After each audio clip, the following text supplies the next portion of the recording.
Do you struggle with a fear of falling or failing or managing pain when you're en route or just getting motivated to get your workouts in each week? All of this stuff on the mental side can be far more challenging than just the physical side of climbing. And today's guest is here to provide a pretty compelling tool to be able to help out in all of those areas in about 10 minutes a day. Let's go.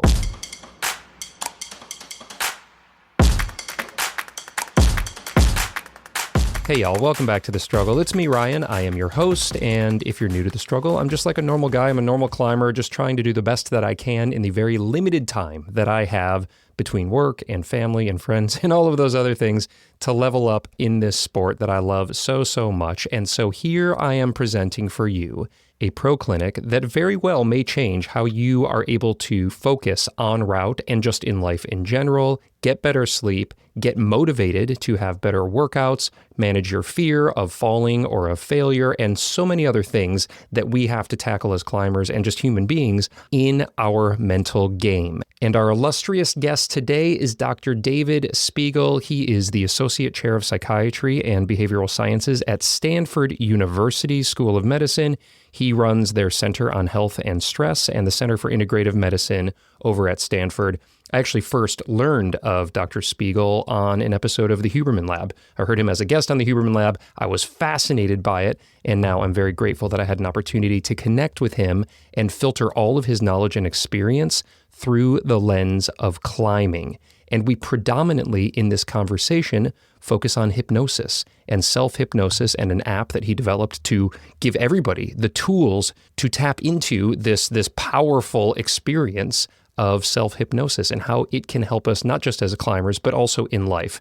And full disclosure, I was pretty skeptical coming into this call. Now, I had heard the Huberman Lab episode and understood the science behind it, but I was still a little bit skeptical going into this conversation with Dr. Spiegel. But man, I encourage you to tune in with an open mind because self-hypnosis has a very long history of helping people to quit smoking after just one session, to manage a fear of flying after just one or two sessions, to manage pain, whether it's pre-op or post-op from major injuries or medical procedures. And Dr. Spiegel, being at Stanford University and the experience he has, brings such an incredible wealth of wisdom and accreditation to this conversation that I think your mind's going to be blown. I know that mine was as well. And while not everybody is a candidate for hypnosis, most people are, and there's a very easy test that you can give to yourself to determine whether hypnosis or self-hypnosis is something that could work for you. So let's just jump into it right now with probably the most academically impressive guest I've ever had on The Struggle, Dr. David Spiegel.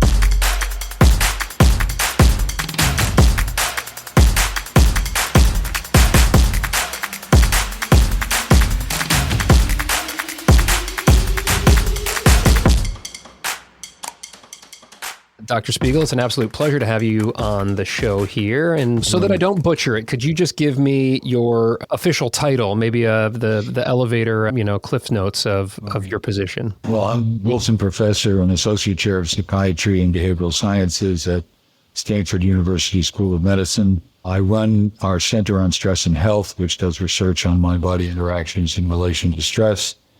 And I run our Center for Integrative Medicine at Stanford. You sound busy. I am. Well, I really appreciate you taking the time to connect with me today and for our audience here at The Struggle. There's no shortage of all the things that you just listed off there. Pretty much everything you named seems to have a very direct and I think consequential applicability to the lifestyle of rock climbing. Have you ever worked with climbers? Have you climbed yourself? I do a lot of mountain hiking, but I have not done any rock climbing. I love being out there. I love climbing, but not with ropes attached. But I understand the joy in the outdoors and in challenging yourself, getting up to the top of the mountain. So literally and metaphorically, getting to the top of the mountain is, it can be a struggle. And here we are on The Struggle talking about that. I'm curious, before we dive into this rich territory with you, as I ask every guest who joins The Struggle, what struggle means to them and what your experience is with struggle, Dr. Spiegel. Well, I've had my share. There's an old Buddhist saying that when you meet an obstacle on the path, that may be a sign, that may be a road sign which way to go. And I think I've had my share, but ultimately the best way to deal with them is to see them as an opportunity to do things better, to rethink what you're doing and do it better. And so I have learned a lot from the times when things didn't go exactly the way I hoped they would. I mean, that's what happens in science too. You make a hypothesis, you do a study to test it, and sometimes it's confirmed and sometimes it isn't. And that makes science good, but it also makes it difficult. Oh, that's a very interesting answer, and not one that I've heard, as I typically am interviewing rock climbers on this. So it's nice to have a perspective coming from a clinical side as well as a practitioner side. And I guess that would be maybe a good place for our audience to understand is what are your day-to-day duties like, and do you still practice and work with clients one-on-one, or are you now mostly, in the research side and running teams? Well, I do still practice. One day I'll make it perfect, but I'm getting pretty good at it. I love seeing patients. It's a relatively small part of my time, but I see a bunch of new patients every week.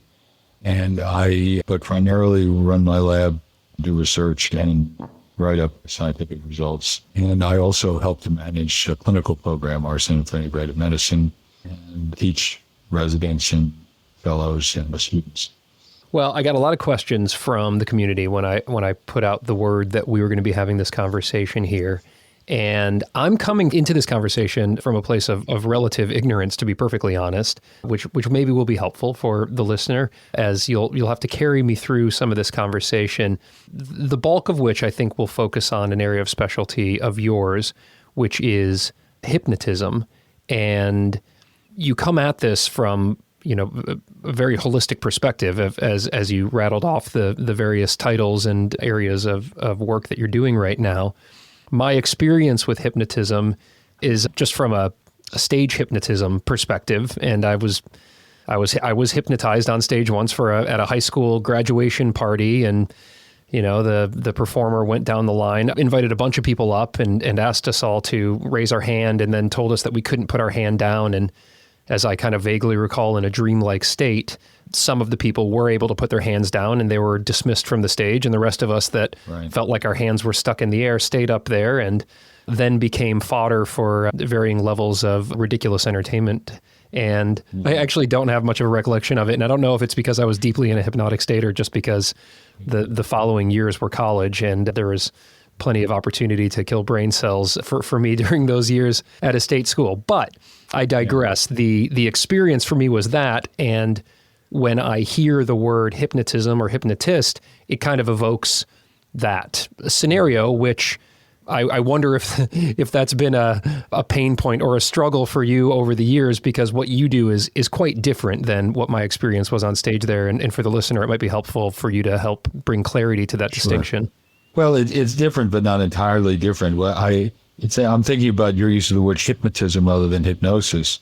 Hypnotism, I think of more associated with stage shows in the old days, when it was mostly entertainment, although hypnosis is the oldest Western conception in psychotherapy. It's the first time a talking interaction between a doctor and a patient was thought to have therapeutic importance.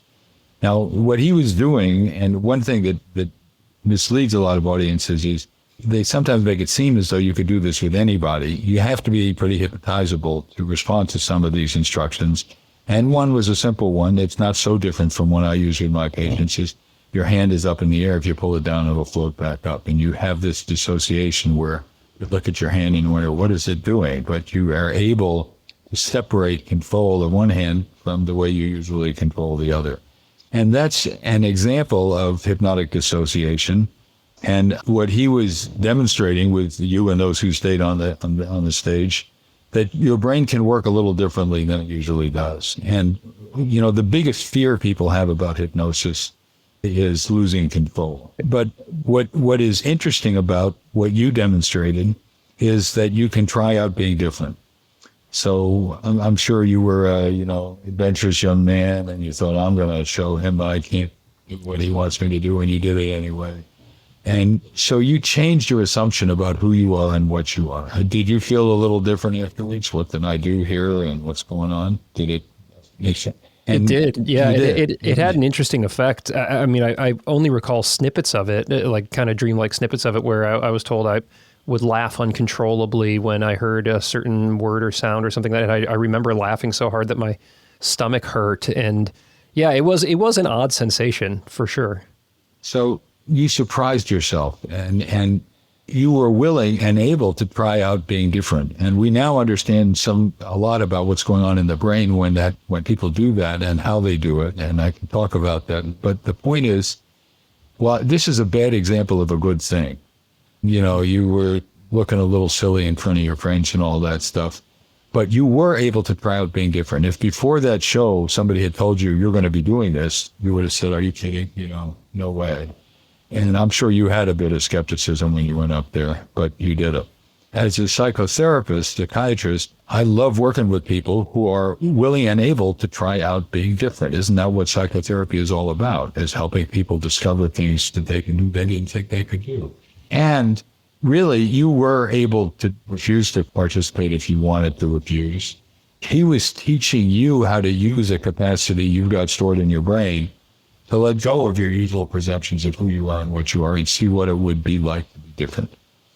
That's a good thing. Now, but you wanted, from the point of view of using it to help improve your life, change the way you react to stress, change how you manage pain, change how you want to conceptualize the direction of your life. There are all kinds of things you can do. We tend to get stuck in a rut where, you know, we're raised a certain way and we have certain expectations about who we are and what we are. And a lot of times that guides us pretty well, but sometimes it gets in our way.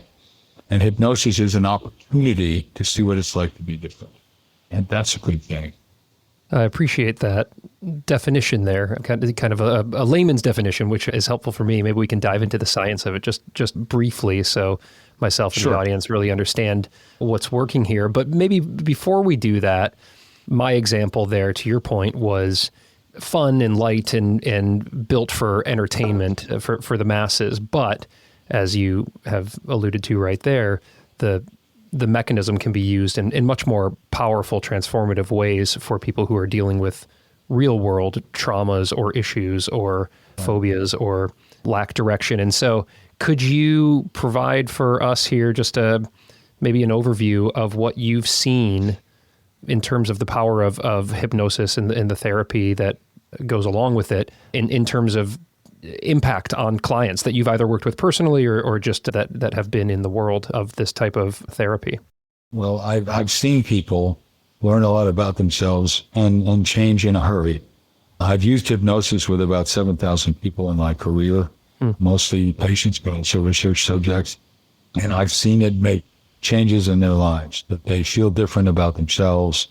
They overcome phobias, fear of flying. For example, we get 3/4 of people with one session of hypnosis get on an airplane and fly to wherever it is they want to go. With one session? One session. They learn to float with the plane. They experience the plane differently.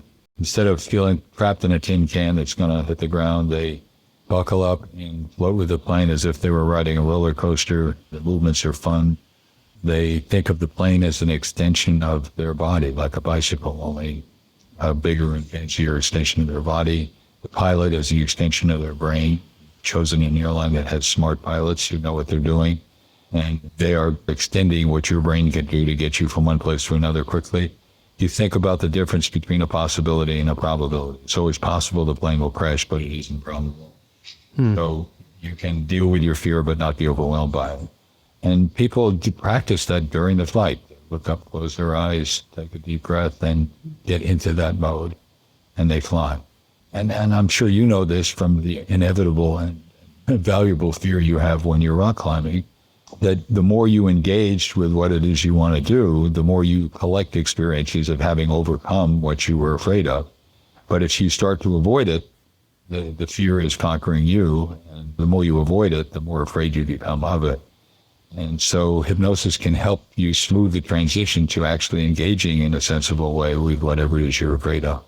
And in part, that's because hypnosis is very good at helping you control your body. So we deal with fear and stress from the body up rather than the top down. So rather than talking yourself out of being afraid, you say, you know what I'm going to do? I'm going to do the one thing about this stressor that I can control, which is how my body reacts to it. You know, we're fairly pathetic physical creatures. We would not have survived evolution if we weren't able to detect threat and do something about it in a hurry. So it's valuable, but the problem is that our alarm system is often keyed to fight or flight, to physical reaction, when a lot of the stressors we have aren't physical anymore, but our body is treating them as if they were. So you start by comforting your body. Imagine you're floating in a bath, a lake, a hot tub, or floating in space. Get your body comfortable, because you get the snowball effect. And I'm sure this happens to you and your colleague climbers. I tend to just watching you guys do it is, you know, suddenly you're feeling tense and tight, feel your heart rate going up, your muscles tighten, you start to sweat, and you think, oh my God, this must be really bad. And so you get more anxious, and then your body reacts to that, and on it goes. So before you engage the threat, what you do is get your body comfortable and better prepared to deal with whatever is coming, whatever you're planning to do. So you're already feeling a little bit of a victory here, because you're facing the same threat, but your body feels better. And then you can keep your body calm. Imagine you're floating in a bath, a lake, a hot tub, or floating in space, and picture on one side of the imaginary screen what the threat is. And in your case, it might be, you know, a particularly difficult climb and how to approach it. And on the other, you picture how you're going to do it, what you're going to do. So you're focusing on what you're for, not what you're afraid of. You're saying, if I'm going to do it, here's what I need to pay attention to. And so rather than, you know, telling yourself, don't be afraid, which is like telling yourself, don't think about purple elephants, you will. You say, okay, there's reason for I can deal with the anxiety. Now I have the technical problem of how to approach this and master it, and I can do that. So it's a way of resetting your frame, keeping your body in control and comfortable, and focusing on what you're for. And the other thing is, hypnosis helps keep you in the moment. So rather than, you know, worrying about what the outcome will be and will I get to the top and when and how cold will it be when I get there and all that, you're focusing on what you have to do now. There's a book called Zen and the Art of Archery, in which sociologists examine Zen archers who are very good. And the secret is, don't focus on the target, focus on the bow and arrow, because what matters is your body's relationship to the bow and arrow. And if that's right, the arrow will go where it needs to go. Focusing on the target in a way is a distraction. And we had a group of Stanford has a wonderful women's swimming team. I mean, they're incredible, and a lot of them are going to the Olympics and do very well. But the coach noticed that they were swimming faster in practice than they were in meets. And he thought, what the hell is that about? You know, normally you should have this physiological arousal, you know, you're all geared up to do it. And what we found out was that they were distracting themselves by paying attention to the women in the neighboring lanes. And competitive swimming isn't a contact sport. It really doesn't matter what the other women are doing. It's not water polo, it's not football, it's, you know. And so every time you pay attention to a woman in another lane, you're distracting yourself from how you relate to your body, from what you tell your muscles to do, how to coordinate, how your breath will be coordinated. That's what matters. And so we had them practice every night doing self-hypnosis, just swimming their best race in their imagination in the lane. And you know what? Their swimming in meets got faster because they were not distracting themselves. And that's where hypnosis can help. And I suspect, have you ever had a time when you were sort of just in the groove climbing and you felt a little bit like maybe the way you felt when your arm was up in the air and you were doing things you didn't quite remember? You're just sort of doing it. You're in the flow state of doing it. Have you ever had an experience like that? Absolutely. In fact, yeah, it's quite common, I think, for climbers to enter into and sometimes drop out of the flow state when you're trying really hard, you're hyper focused. I often feel like when I'm climbing my best, it is almost meditative. I'll be at the top without realizing how I got there, if that makes sense. Right. Oh, it makes a lot of sense. But in retrospect, in times like that, you were climbing well, but to the extent that you can recall it, what was your experience like of climbing that way? Yeah, it seemed very fluid and almost effortless at times. Even if I am trying hard, and I recall that I was trying hard, it doesn't seem like there's a lot of friction, in my body or mind. Everything just seems to be like harmonized and it's just, there's just it's just a real beautiful flow, and it'd be nice to be able to access that more. To be honest, maybe this is something you could help me with. Yeah. Well, I think you can. For example, if you, before a climb, you take a few minutes, go into a state of self-hypnosis, and just relive some moments from one of those times when you were finding that way, when you were just in it, and what it felt like, how you were relating to your body, and how you were kind of flowing against gravity of the mountain. And just putting yourself in that frame of mind can help you re-enter it when you're doing your next climb. Because you've had the experience, you know what it's like, your body and your mind know what to do. So you just want to put yourself in that frame of mind to do the next climb. Oh, so interesting. There's so much territory here, Dr. Spiegel, that I'm excited. You've touched on a few things that I want to peel back on, and it is very interesting and obviously relevant that you've brought up this example here with the competitive swimmers, because climbing, for the most part, is a competition against oneself. Now, there may be other climbers climbing on that route before or after you, or climbing nearby, and comparison can be a thief of joy in our sport, but also of performance. And so a lot of relevance to that swimmer example. Before we dive into that, and also specific tools that we climbers might be able to implement to help us enjoy this sport more and also perform at our best, you've touched on a few concepts that I just want to make sure I have at least a base understanding of, because you've talked about being a psychotherapist and using hypnosis with clients directly. You've also mentioned self-hypnosis, which I'm not clear on. And so, there's maybe two different kind of ways of accessing this. And then maybe before we even explore that, we could zoom out even a little bit more and just give the listener an understanding of what it is, like what's happening in our brains or our bodies or both when we're entered into this state, whether it's with a practitioner like yourself or whether we do it ourselves from some training we've received. Well, all hypnosis is really self-hypnosis. If you didn't have the capacity to mobilize hypnotic experience, I couldn't hypnotize you. And that's what you saw with some of the people on the stage. Some people are not, just lack the brain chemistry or something to be able to enter into that state? His brain function, yes, but that's right. There's about 25-30% of adults are just not hypnotizable. It's just who they are. There are reasons for it. There's some genetic differences. There are reasons from early life experience, but about 2/3 of the adult population are at least somewhat hypnotizable, and about 25% of the other end are very hypnotizable. Their problem is not going into hypnotic states, but staying out of them. And they get so caught up in whatever they're doing, lose themselves in a movie or reading a novel or something.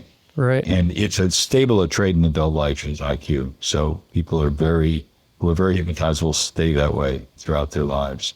And I'm sure you are at least somewhat, probably, maybe very hypnotizable. And it's a kind of thing, you might think of it perhaps as one of those programs on your smartphone that's there, but you haven't opened, you haven't used it. And in a sense, you tapped into an ability that I'm sure at other times you would get yourself into a flow-like state as well. Is that right? It wasn't the first time, but you hadn't sort of thought of formally using it that way. Hypnosis is a state of highly focused attention. It's like getting so caught up in a climb in a movie that you forget you're watching a movie, you enter the imagined world. To do that, you dissociate. You put outside of conscious awareness things that would ordinarily be in consciousness. So right now, for example, you're sitting in a chair. You have sensations in parts of your body touching the chair. But I'm hoping that you're so interested in what I'm saying that you weren't even aware of that till I mentioned it. Is that correct? Yes, true. So that's a natural kind of dissociation. Our brain is very good at tuning into what you want to pay attention to and tuning out real sensations that are there. Now that you think about it, yeah, I can feel that, but you were not thinking about it. So your brain is telling you focus on this interesting guest you have in the program and not on what your body feels like touching an uncomfortable chair. And the third part of it is this capacity to alter your conception of who you are and what you are, to try out being different, that you can sort of suppress your usual expectations of who you are, what you should be doing, and try out what something different would be like.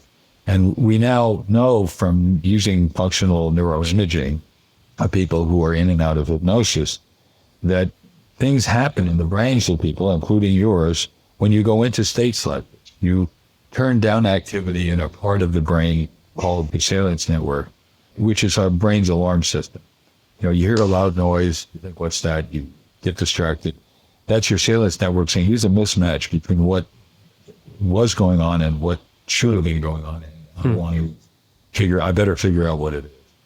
You turn down activity in that region.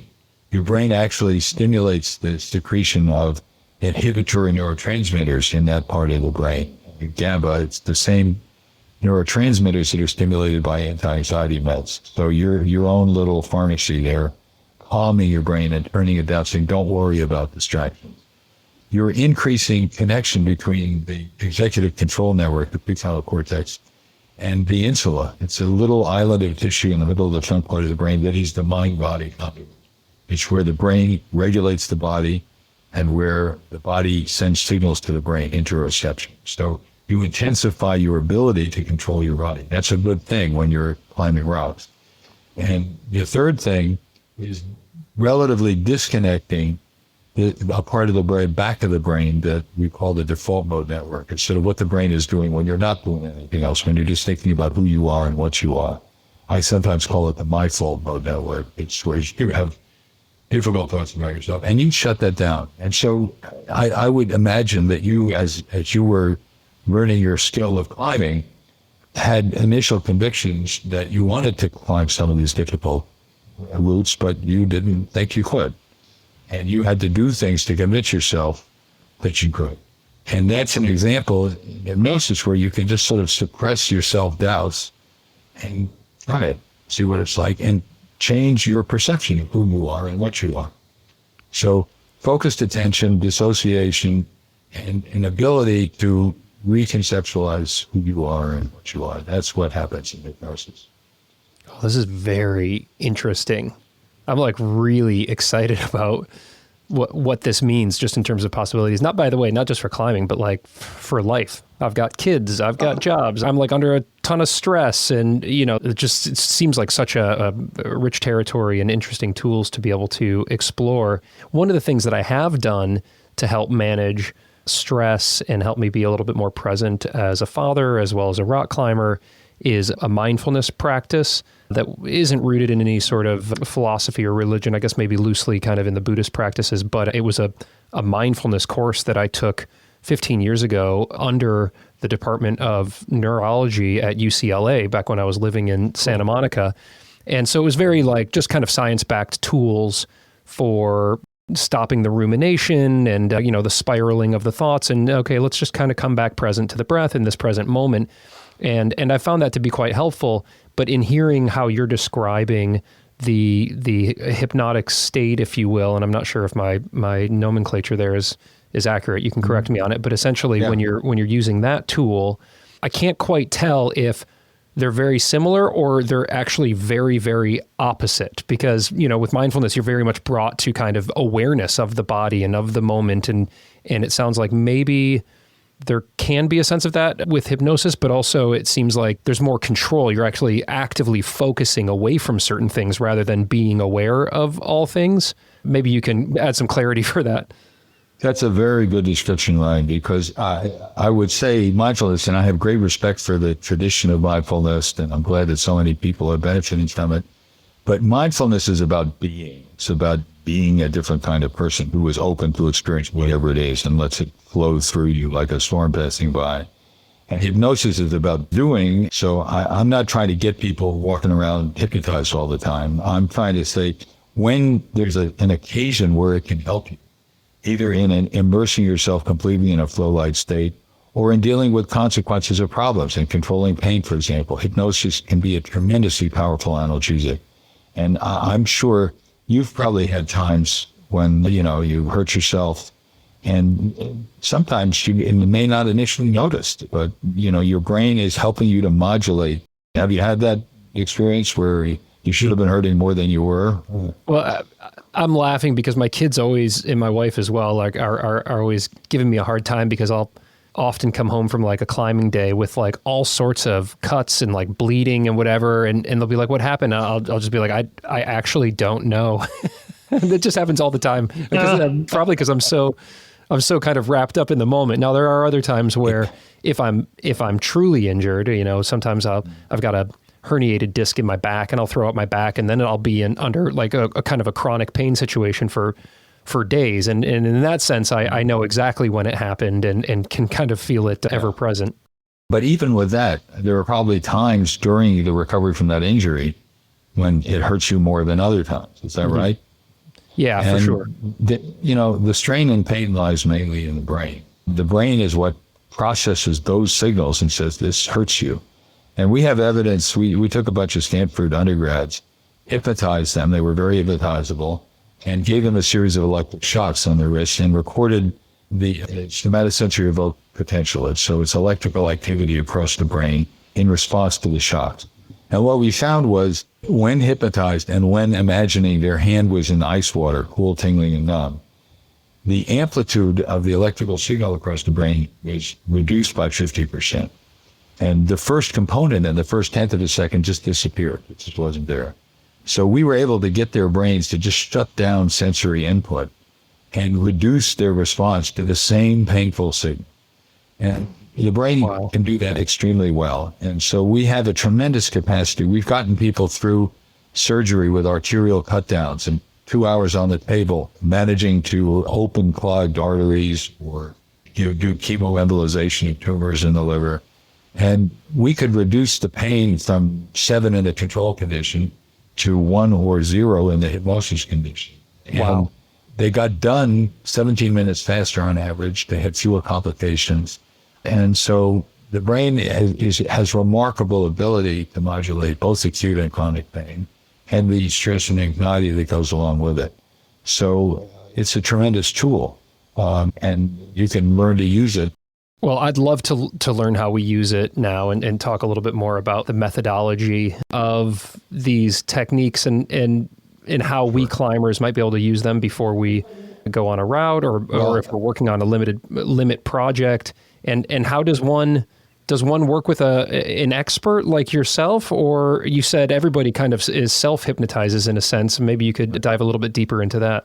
Well, I realized that, there are so many more people out there who could benefit from this that I wanted to make it available to whoever wanted it. I was giving a talk at a Brain Mind Summit at Stanford years ago, and a wonderful guy, Ariel Polar, came up to me. He's a MIT grad, Stanford Business School, helped to start Strava, which is a athletic cycling app that's done very well. And he said, you want to try and build a hypnosis app? So we built a self-hypnosis app that we called Reveri. And the first thing we took on was smoking. We taught people how to use self-hypnosis to stop smoking.